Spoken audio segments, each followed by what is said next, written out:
초보자분들이 수입차나 국내 차종 중에 가성비가 어디가 더 좋을지, 이게 만약에 두 차종이 고장이 난다면 어느 쪽이 좀 더 답답할지, 그렇다면 이제 내구성으로 한번 이제 장거리 운전을 할 경우에 피로도 차이가 수입차와 국산차의 차이가 있을까요? 이 연비 차이, 요것도 이제 차이점 얘기해 주시면. 차이.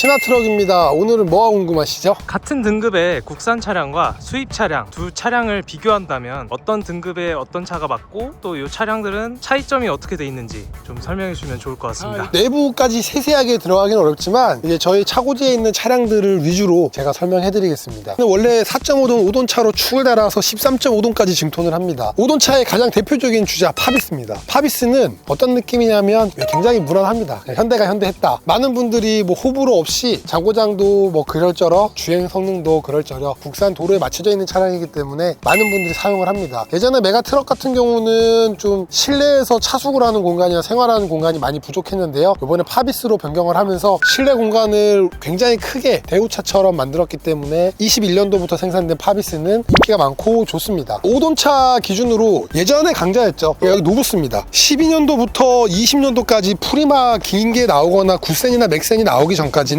실내에서 차숙을 하는 데는 굉장히 특화되어 있는 그런 차량이었습니다. 노부스 같은 경우는 또 하나 9m 60이라고 하죠. 지금은 뭐 5돈차가 9m 60, 10m 30까지 나오지만 20년도, 18년도 이전까지는 9m 60, 9m 70, 80 재원이 나오는 차량은 노부스밖에 없었습니다. 대안이 없는 차량이었기 때문에 노부스를 긴 윙바디나 긴 냉동탑을 쓰시는 분들이 많이 구입을 하셨고 그런 차량입니다. 21년부터 나온 신모델이죠. 기존의 프리마를 베이스로 만든 모델이 구센입니다. 얘는 실내 공간이 프리마 정도 되고 옵션도 프리마 정도 되는 옵션입니다. 그래서 예전에 프리마 감성을 구하시는 분들이 많이 찾으시는 차량이고요. 이제 요 바로 윗등급이 맥센 등급입니다. 맥센 같은 경우는 전천후 무적이라고 보면 될 것 같아요. 5돈에서 나와서 축을 달아서 뭐 9톤으로도 되고 13.5돈으로도 되고 굉장히 전천후인 차량입니다. 앞에 캐빈은 25돈까지 똑같이 사용합니다. 굉장히 이번에 애매모호하게 타타대우에서 여러 톤수를 아우러 할 수 있게 나왔습니다. 구센으로도 5돈차에 축을 달 수 있지만 맥센으로도 5돈차에 축을 달아서 9톤, 9.5돈 승인이 나고요. 또 기본적으로 9.5돈도 있고 14톤도 있고 25톤까지 있는 그런 차량입니다. 실내 공간이 조금 더 넓고 이제 신차 금액도 더 비싸요. 그래서 굉장히 장거리 운송을 하시는 분들에게 특화가 되어 있는 그런 차량이다 라고 할 수 있습니다. 파비스와 구센이 이제 같은 동급인 건가요? 엄밀하게 따지자면 현대 엑시언트와 대우의 맥센이 비슷한 등급의 차량이고요. 그리고 옆에 보시면 저기 200호 25돈 트럭이 있고요. 원쓰리 만 트럭도 있고 원투 만 트럭도 있고 저희들 수입차 같은 경우는 다양하게 뭐 스카니아, 볼보, 만 이런 것들이 25돈 트럭에 있습니다. 그리고 5돈 차 같은 경우는 파비스하고 구센 같은 등급이고요. 그리고 만, 볼보, 스카니아, 벤츠 이런 것들도 같은 등급의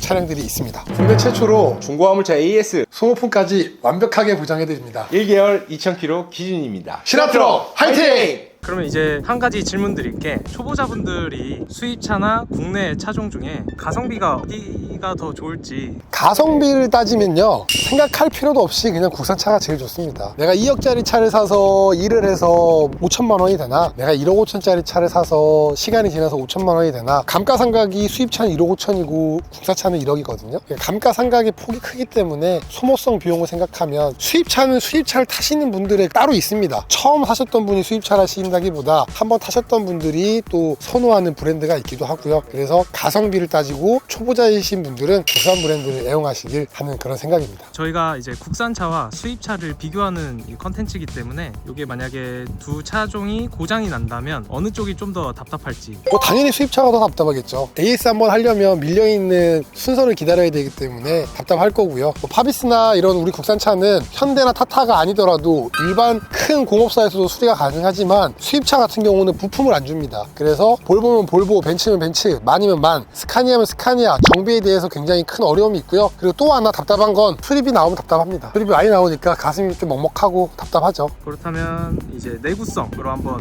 내구성은 수입차가 윈입니다. 이거는 뭐 이루 말할 게 없겠죠. 수입차가 내구성이 좋으니까 더 비싸고 더 인지도도 있고 내구성은 더 좋다라고 생각합니다. 이제 장거리 운전을 할 경우에 피로도 차이가 수입차와 국산차의 차이가 있을까요? 있습니다. 아무래도 수입차 같은 경우는 우리나라 지형에 만들어진 게 아니라 뭐 외국같이 뭐 2,000km, 3,000km, 5,000km 주행을 해야 되는 상황에 만들어진 차량이기 때문에 장거리 운송에 굉장히 특화가 되어 있고, 장거리 자율주행이나 고속주행일 때 갑자기 사람이나 돌발 상황이 발생됐을 때 브레이크를 잡는 성능, 이런 것들은 국산차보다 월등히 높습니다. 하지만 우리나라 지형, 가장 먼 거리 부산 아닙니까? 뭐 400km가 채 안 되죠. 이 정도 지형에서는 저는 크게 차이가 나지 않는다고 생각하고요. 장거리는 무조건 수입차가 더 윈이고, 국산차가 이제는 기술력이 많이 발전을 해서 수입차만 못지 않다라고 말씀드리고 싶습니다. 이 연비 차이, 요것도 이제 차이점 얘기해 주시면. 수입차 타시는 분들이 하시는 말씀 있죠. 차값은 더 비싸지만 오래 일하면 기름값으로 때운다. 사실 맞았습니다. 예전에는 국산차가 마력수도 조금 전반적으로 약하고 무게짐을 실었을 때 치고 나가는 거라든지 주행 성능이 딸렸기 때문에 연비가 안 좋았던 게 사실입니다. 장거리 주행 성능하고도 일맥상통한 얘기인데요. 우리나라 차들이 굉장히 기술력이 발달해 있고, 지금 예전에는 현대기아 브랜드 인지도가 많이 낮았죠. 하지만 지금은 수입차 브랜드와 견주어도 외국에서도 어깨를 맞댈 정도로 많이 성능이 향상이 되었기 때문에 연비 부분에 대해서도 세차 금액하고 기름값을 비교해서 상세한다고 하면 저는 거의 비슷하거나 오히려 굳이 수입차를 살 필요가 있을까라고 생각합니다.